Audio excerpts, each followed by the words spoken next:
પણ કોઈ માયને નથી રાખતા। સાસુ વહુ, નણંદ ભાભી, પતિ પત્ની કે પછી દિયર ભાભી પણ ચૂંટણીના મેદાનમાં સામસામે ઉતરે છે। ક્યાં થવાનો છે દિયર ભાભી વચ્ચે રાજકીય જંગ? આવવું જોઈએ।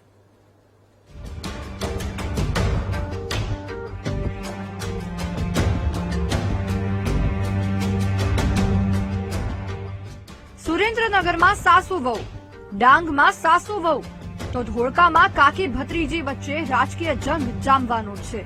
પરંતુ આ પારિવારિક રાજનીતિ વચ્ચે વધુ એક પારિવારિક જંગ તો અમરેલીમાં પણ ખેલાવા જઈ રહ્યો છે। જે નગરપાલિકાની ચૂંટણીમાં વોર્ડ નંબર 11માં આ વખતે દિયર અને ભાભી વચ્ચે રાજકીય સંગ્રામ ખેલાવા જઈ રહ્યો છે। આ રોમાંચક જંગમાં ભારતીય જનતા પાર્ટીએ ભાભી પર ભરોસો મૂકીને ટિકિટ આપી છે, જ્યારે બીજી તરફ આમ આદમી પાર્ટીએ દિયરને મેદાનમાં ઉતારીને મોટો દાવ ખેલ્યો છે।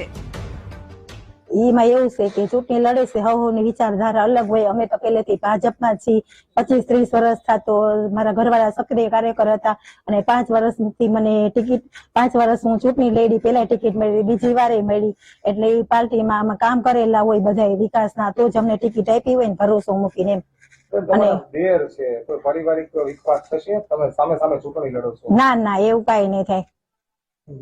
સૌની વિચારધારા। ભાભી ને દેર ને ટિકિટ મળી છે એમાં તો મારે કઈ એની હારે કોઈ જાતના આમ ખરાબ સંબંધો છે નહીં।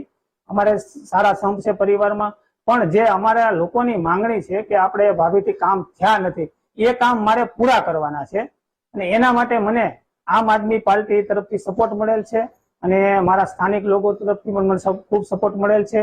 એ લોકોએ જીતાડવાની મને જવાબદારી આપી છે અને મને ઉભો કરનાર જે મારા સોસાયટીના લોકો છે એ લોકોએ જ મને ઉભો કરેલ છે કે તમે રાજકીય પક્ષમાં જાઓ અને આપણા કામ કરાવો, જેથી આપણું કામ આ બધા અધૂરા કામ છે એ પૂરા થઈ જાય। એક જ પરિવારના 2 સભ્યો સામસામે ચૂંટણી લડી રહ્યા હોવાથી આ બેઠક આખા જિલ્લામાં આકર્ષણનું કેન્દ્ર બની છે।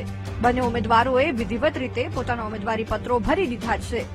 ચૂંટણી મેદાનમાં હવે બંને એકબીજાના કટ્ટર હરીફ તરીકે પ્રચાર કરી રહ્યા છે, ત્યારે જોવાનું એ રહેશે કે વોર્ડ નંબર 11માં દિયર ભાભી વચ્ચે કેવી ટક્કર જામશે અને કોણ બાજી મારશે।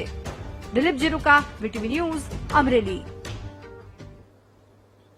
રાજ્યમાં સ્થાનિક